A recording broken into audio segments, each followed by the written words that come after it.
Nessa edição de Época, preparamos uma reportagem sobre remédios para baixar o colesterol. Esses medicamentos representam o maior sucesso da indústria farmacêutica.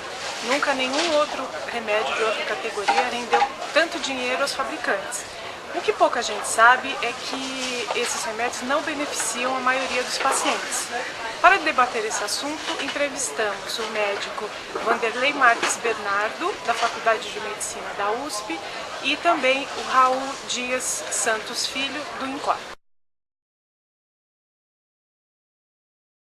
Depende de que paciente vai tomar o remédio. Dependendo do risco pessoal desse paciente, vale a pena tomar. Mas tomar o remédio para baixar colesterol por si só não basta. É necessário que outros hábitos e medidas em termos de vida sejam também tomados, senão a redução do risco de problemas cardíacos, problemas vasculares, cerebrais, ela pode ser muito maior se esses hábitos forem alterados. Medidas de exercício físico, hábitos alimentares saudáveis, a própria redução da ingesta de gordura no hábito alimentar por si só já produz redução do colesterol, talvez minimizando a necessidade de tomar remédio para redução de colesterol, o controle do peso, trabalhar e descansar de maneira equilibrada, reduzir as questões relacionadas a estresse, procurar um equilíbrio econômico.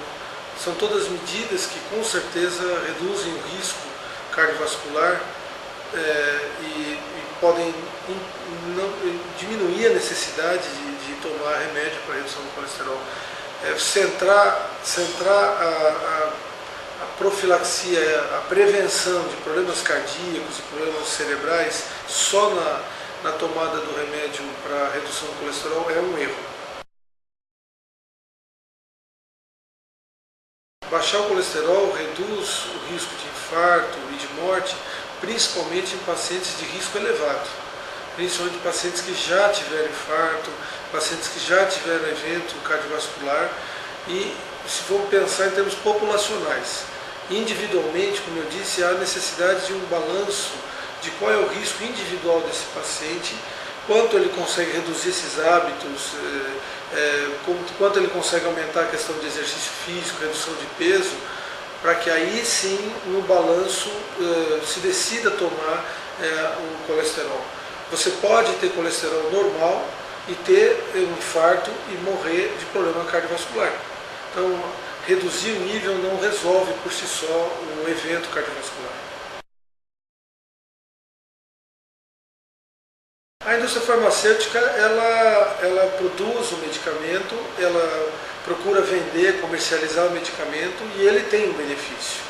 O benefício dele é que necessariamente não é dito às pessoas. Quer dizer, a quantidade de benefício é que não é explicitada às pessoas.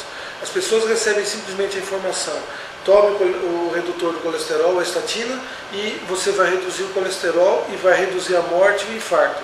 Mas, na verdade, dependendo de quem é essa pessoa, por exemplo, ela nunca teve evento nenhum, ela tem bons hábitos, ela tem efetivamente um exercício físico diário, usual, ela procura equilibrar trabalho, descanso, ela procura combater estresse, essa pessoa pouco vai se beneficiar de tomar estatina para manter nível de colesterol controlado.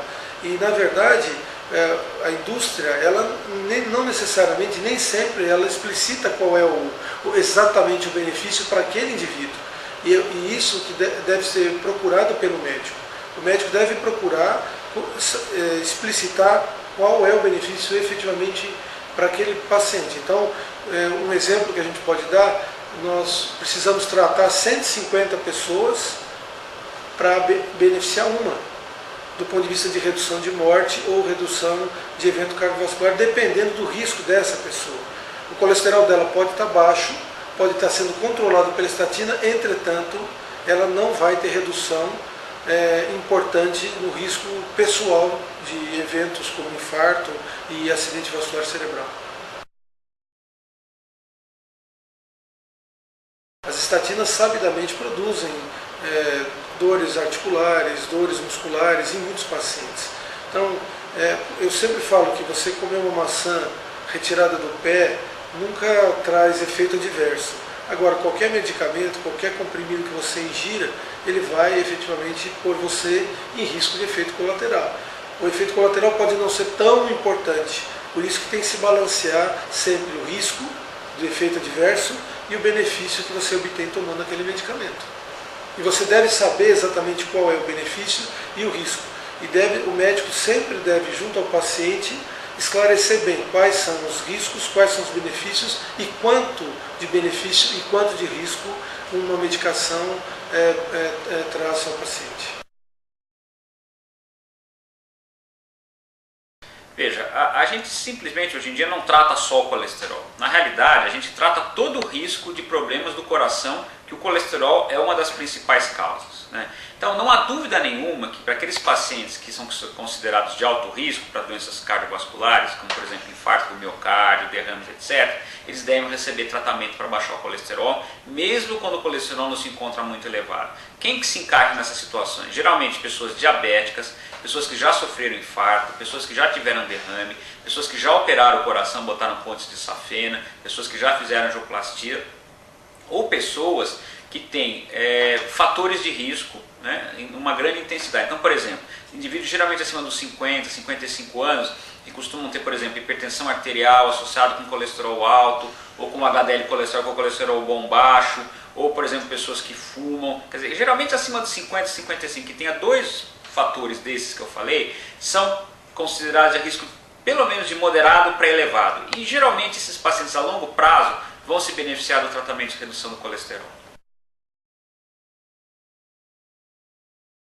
Como é que a gente separa um paciente para saber se ele deve ou não tomar uma estatina? Porque lembrar o seguinte, que não é só remédio que é utilizado para baixar o colesterol. A gente sabe que a dieta também tem um efeito. Contudo, o efeito da dieta é um efeito limitado em relação à potência que as estatinas têm para baixar o colesterol. Tá? Então, como é que a gente separa se o paciente vai precisar tomar ou não estatina? Basicamente, é pela avaliação do risco dele. Tá? Como eu falei para vocês, quer dizer, a presença de algumas doenças, né? Então, quem já teve aterosclerose, ou quem tem muitos fatores de risco agregados, ou quem tem níveis muito elevados de colesterol, por exemplo, LDL colesterol acima de 190, né? Quando o valor normal, vamos dizer que seria entre 100 e 130. Tá? Então, esses dados nos dão uma dica de qual paciente vai se beneficiar. Mas além disso, a gente pode usar algumas escalas, por exemplo, a escala de Framingham, que é uma escala que dá pontos para o valor de colesterol, da pressão, da idade, se o sujeito fuma ou não, né? E a gente consegue, através dessa escala, avaliar qual é o risco que o paciente vai ter nos próximos 10 anos de apresentar um evento cardiovascular. Infelizmente, a gente tem uma série de pacientes de altíssimo risco para problemas do coração que não estão tomando estatina.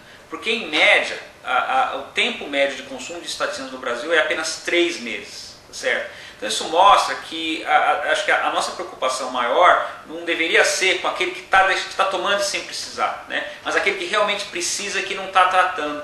E existe assim, um descontrole muito grande dos valores de colesterol, mesmo nessas populações de alto risco. Se a gente for pensar, nem metade dos pacientes brasileiros que precisam realmente tomar estatina estão com os valores de colesterol dentro daquilo que é proposto para a prevenção da aterosclerose.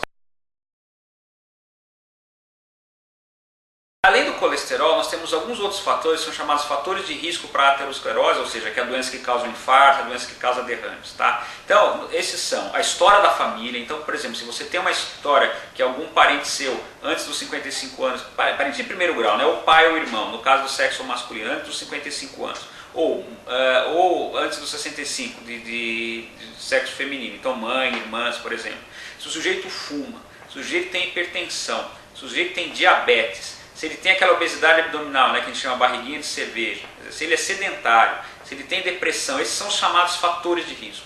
Obviamente, quanto maior for o número desses fatores de risco, maior vai ser o risco do indivíduo vir a apresentar um evento cardiovascular. E aí é importante a gente lembrar o seguinte, que a prescrição de remédios para o colesterol, ela não deve ser baseada somente no número do valor do colesterol do indivíduo. É óbvio que quando está extremamente elevado, a gente vai tratar. Agora, para a maior parte das pessoas que o colesterol não está tão alto assim, o tratamento seria baseado na presença desses fatores e na intensidade desses fatores. Porque